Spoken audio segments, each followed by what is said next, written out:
Donc je pars avec 5 minutes de retard, hein, comme je sais que le modérateur a un conflit d'intérêt parce qu'il passe après. Donc ça c'est les conflits d'intérêt, pour moi c'est pas des liens, c'est des conflits, c'est des véritables conflits parce que chaque fois je me dis il faut que je ne devrais pas, et puis finalement oui, mon matériel de planche et tout. Finalement à la fin je cède. Mais c'est un conflit donc intérieur. Pourquoi c'est important ce sujet? C'est important probablement parce qu'il y a cette plaque qui est une des plaques les plus placées dans les congrès d'anesthésie-réanimation et de réanimation. Hein. C'est le timing antibiotique et les discussions qu'il y a eu, ça c'est la nouvelle sur les statistiques campagne, mais globalement ça a un peu changé. Vous voyez, c'est 1 heure, il faut avoir mis l'antibiothérapie dans l'heure s'il y a un choc septique, ça on est assez clair. Et s'il y a un sepsis, finalement il y a beaucoup de discussions sur le sepsis. Si vous êtes sûr qu'il y a un sepsis, que vous avez le foyer, que vous avez tout, il faut mettre l'antibiothérapie dans l'heure. Le plus en fait c'est dans l'heure. Jean-Louis sur la demain, il va vous dire non, non, pas dans l'heure, tout de suite. Voilà, bon, on peut passer des heures à discuter sur ces quelques minutes qui séparent.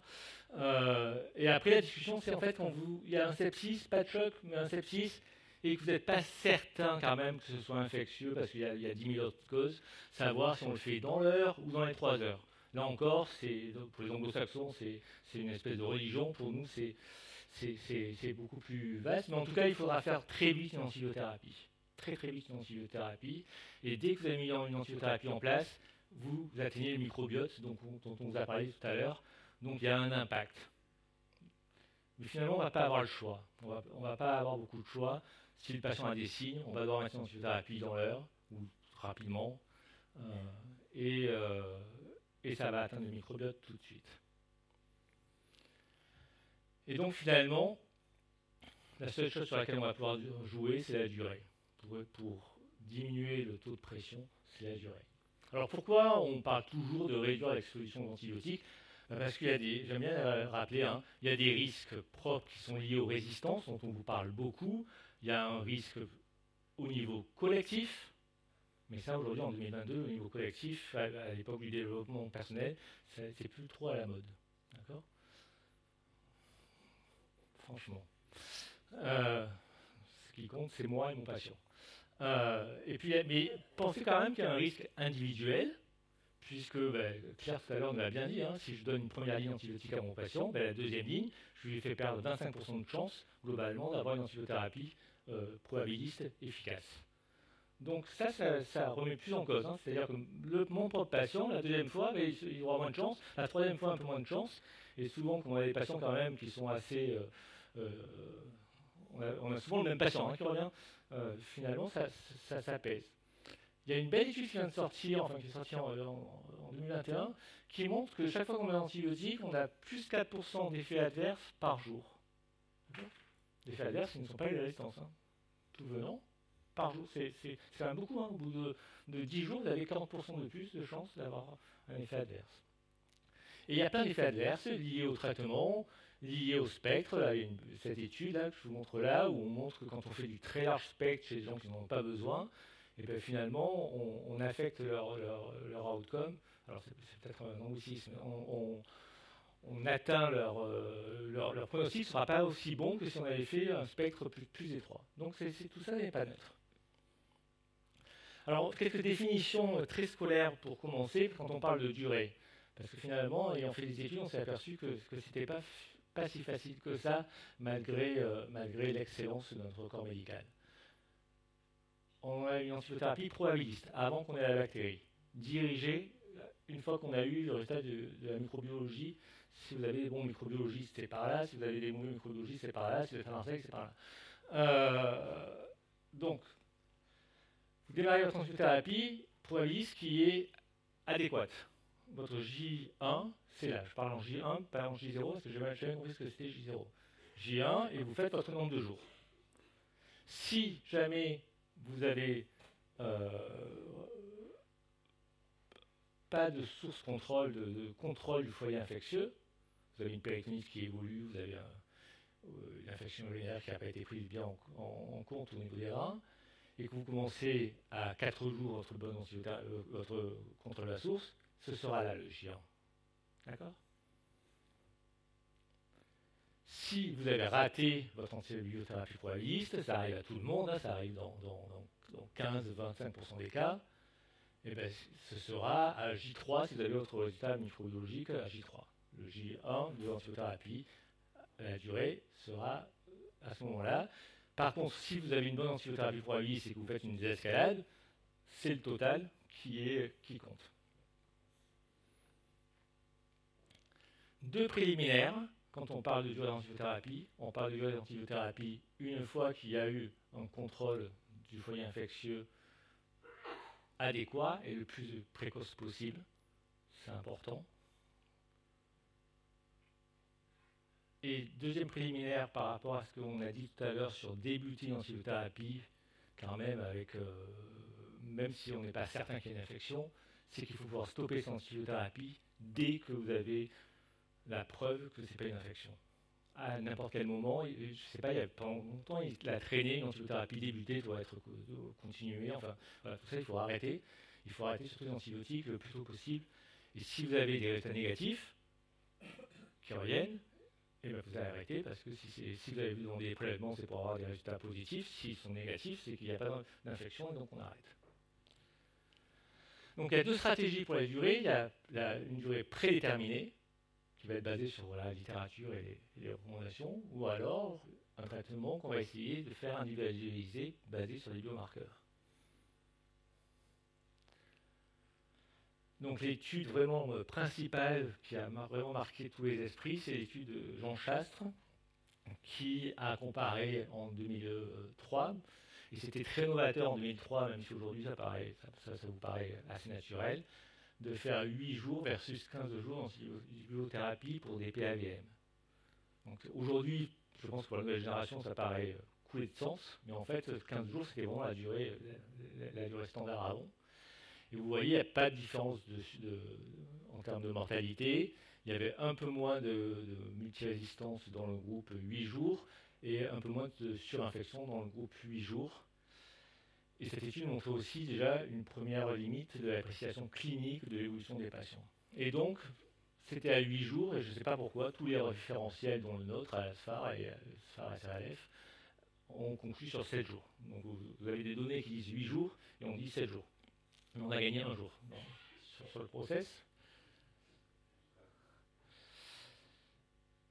Le seul point qui restait un peu limite à discuter sur l'étude Jean Chastre, c'était les pneumonies à bactéries difficiles, dont le pyrocyanique. Il y a eu cette étude par Adrien Bouglet et du groupe iDiapason, auquel j'ai eu la chance de participer, qui a testé 8 jours versus 15 jours chez les patients qui avaient une pneumonie à Pseudomonas. Alors cette étude est sortie il y a quelques jours, elle nous a occupé tous les jours depuis, parce que ça a déclenché une déferlante sur les réseaux sociaux, parce que les méthodologies sont devenues les nouveaux guides de notre pratique. Qu'est-ce qu'on cette étude? On compare 8 jours versus 15 jours d'antibiothérapie adaptée sur le PIO, approprié. Et l'endpoint de ces études, l'objectif de cette étude, c'est un endpoint composite, mortalité à J20-90 et récurrence et ou récidive. En fait, l'étude est négative sur la mortalité, négative sur tous les endpoints secondaires que sont la durée de ventilation mécanique, la durée de ventilation mécanique, la durée en réanimation, un peu moins d'antibiotiques dans le groupe 8 jours, sur l'infection, sur l'acquisition d'autres pathogènes, CNS. Par contre, il y a un peu plus de récidives, enfin il y en a bien beaucoup plus, on passe à 17%. Dans le groupe, vous voyez, on passe de 9% dans le groupe 15 jours à 17% dans le groupe 8 jours. Et donc, en fait, comme c'était un objectif de non-infériorité, ce que je ne vous recommande pas dans les designs de vos études, ça a déclenché la foudre de tous les méthodologistes qui traînent sur les réseaux sociaux en disant vous avez conclu que c'était équivalent, c'est pas équivalent puisque la non-infériorité n'est pas atteinte sur votre objectif composite. Et en soi, ils ont parfaitement raison. Donc on a ressorti les relouvings pour faire la petite histoire. En fait, c'était les relouvers, les deux relouvers qui nous disaient il faut dire que c'est équivalent. Et donc on a ressorti ça avec Giuseppe Citario au prix d'une conversation un peu animée. Voilà, donc Appio, 8 jours, 15 jours. Pas d'effet sur la mentalité de faire 8 jours par rapport à 15 jours. Un peu plus de récidive. Pas d'effet sur les autres endpoints, ce qui pour moi pose clairement la question de la définition et de la pathogénicité de ce qu'on appelle la récidive. Parce que c'est quand même difficile de penser que ces patients ont fait plus de récidives et qu'au total, ils n'ont pas été plus ventilés, qu'au total, ils n'ont pas pu rester et que finalement, il n'y a eu aucun impact clinique mesurable de cette récidive. En sachant que l'étude a été arrêtée avant la fin parce que ça n'incluait pas assez, donc il n'y a pas tant de pneumonie à pio que ça, d'abord, et puis que vu qu'on a un nombre de patients limité, on n'a peut-être pas toutes les conclusions qu'on voulait. Quand c'est simple, quand vos patients sont des patients simples, qui n'ont pas de bactéries difficiles, on peut peut-être faire encore plus court, faire 3 jours. Vous voyez, c'est là 1290 patients en rétrospectif. Hein, ils ont regardé ce que ça donnait. Et bien, 3 jours versus inférieur à 3 jours versus supérieur à 3 jours, finalement, quelque chose de super court, ben ça peut très bien marcher pour traiter des pneumonies simples, non compliquées, pas compliquées, d'accord?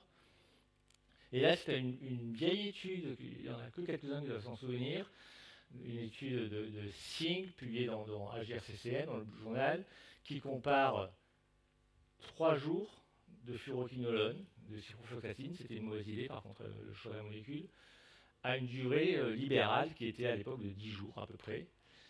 Chez les patients les moins graves, ceux qui ont un score CPIS, vous savez, ce qui est un score clinique assez intuitif hein, d'ailleurs, inférieur à 6, c'est-à-dire ceux finalement que vous traitez parce qu'il y a une image, un peu de fièvre, et qui vont bien par ailleurs. Et en fait, dans ce groupe-là, et ben, quand on stoppe à 3 jours, il y a une très très bonne évolution et il y a moins de complications que dans le groupe qui a continué son antibiothérapie. Donc on pourrait faire des durées encore plus courtes probablement. Dans les péritonites, il y a le groupe de Philippe Montravers qui a montré que 8 jours faisait aussi bien que 15 jours. Alors l'endpoint, c'était la consommation d'antibiotiques qui diminuait entre les deux groupes. Il y a un peu plus de drainage secondaire dans le groupe 8 jours d'ailleurs à signaler, mais finalement ça n'a pas beaucoup d'impact. Et l'étude Stop Trial dans New England qui a généré 17 études ancillaires après, hein, qui a montré que 4 jours pour les péritonites, là c'est pas les péritonites de réanimation, hein, c'est des péritonites simples, 4 jours c'était aussi bien qu'une durée libérale qui la faisait 9 jours. Et donc ce qu'on proposait là avec un groupe d'amis, c'est à partir du moment où il y avait un bon contrôle de la source, de faire 4-5 jours de traitement pour les péritonites, pour une infection intra-abdominale. Quand le contrôle de la source était inadéquat, c'est de refaire des scanners, de faire la meilleure approche, soit chirurgicale, soit radiologique, hein, de la source, et de continuer le traitement 4-5 jours après le contrôle de cette source. On fait une stratégie de 7 jours. Dans la plupart des cas, vous verrez que cette stratégie de 7 jours, en fait, c'est basé probablement parce que Constantin avait dit, pas Jean-Michel, hein, avait dit qu'une semaine durait 7 jours. Mais peut-être qu'on peut faire 5 jours, voilà.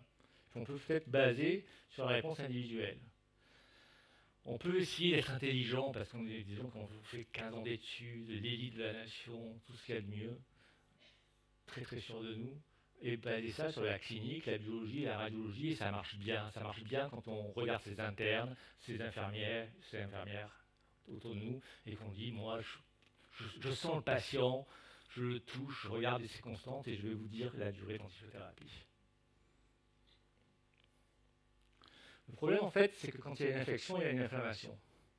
Et on sait quand il y a une infection, on sait la durée de l'inflammation totale, mais on ne sait pas quand est-ce qu'on passe de l'infection où il y a des bactéries et donc un besoin d'antibiotiques, au stade d'inflammation où il n'y a plus de bactéries ou au moins plus en nombre suffisant pour être devant des antibiotiques.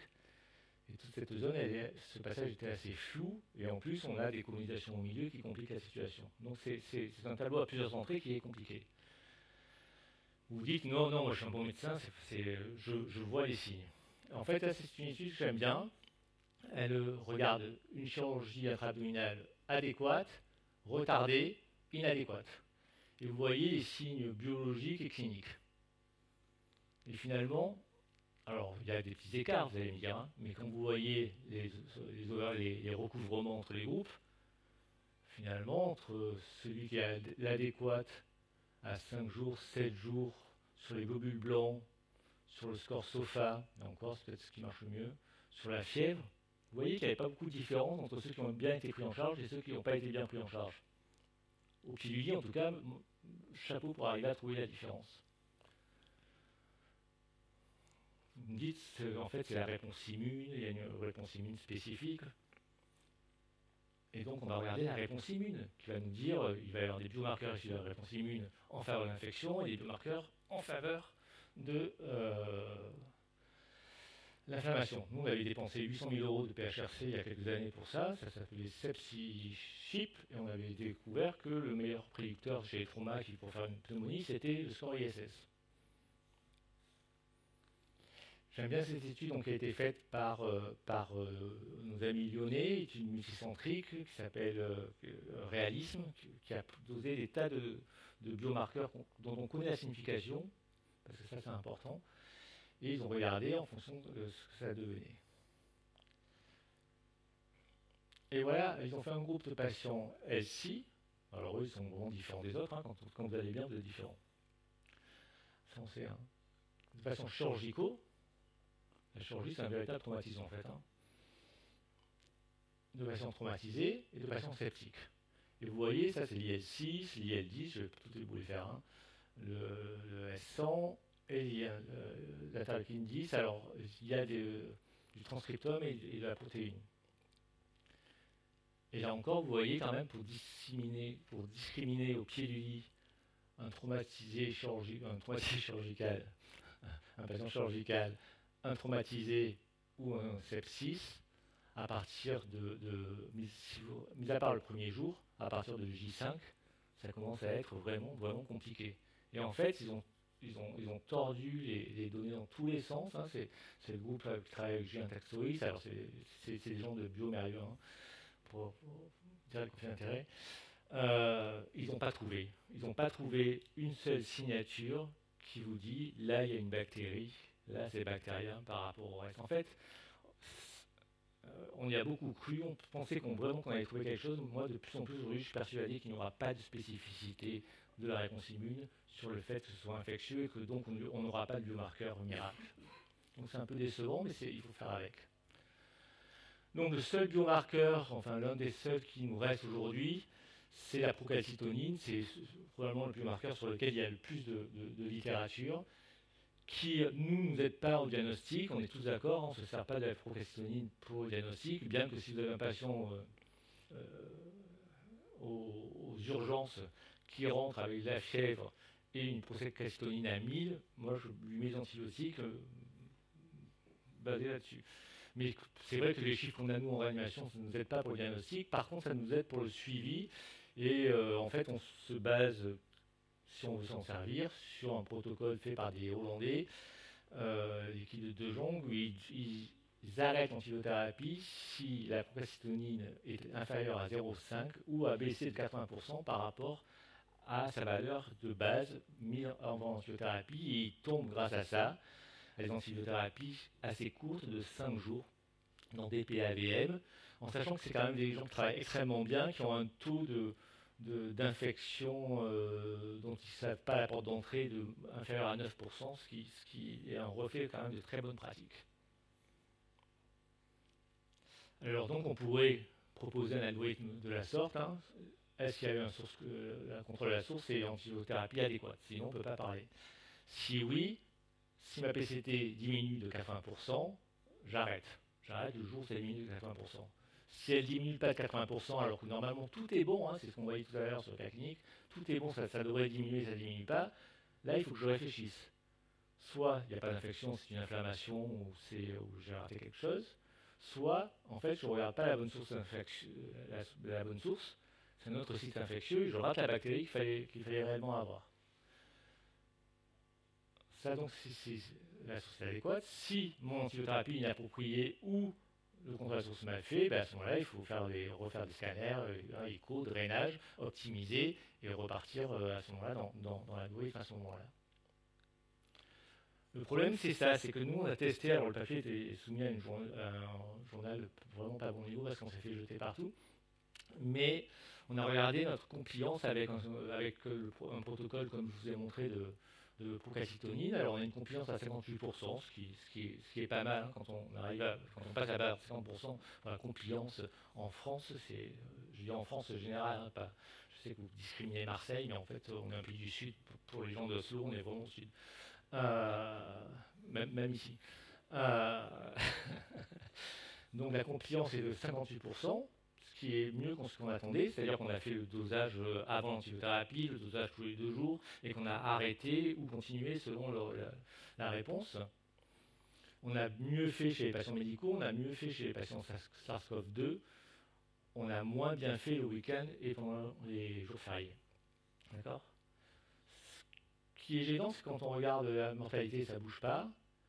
Quand on regarde la durée de traitement dans les 2 groupes, qu'on est soit compliant ou pas compliant, elle est de 7 jours. Donc ça veut dire qu'on fait quelque chose qui globalement n'impacte pas la pratique.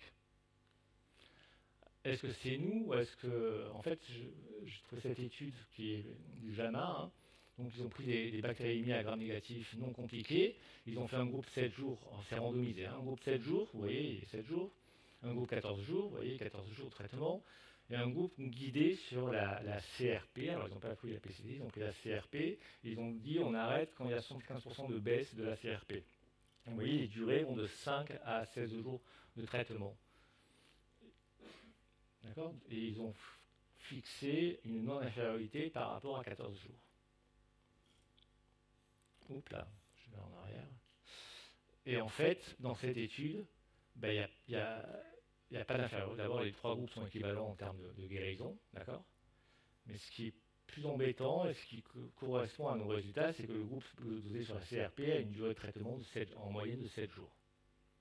Et donc qui est absolument équivalente au groupe qui a une durée fixe de 7 jours. Alors peut-être individuellement c'est gagnant, mais peut-être que c'est perdant aussi sur ceux qui ont eu plus.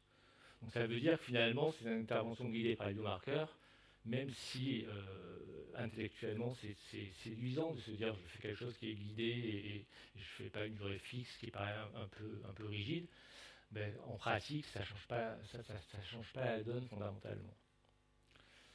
Voilà, donc pour respecter le temps,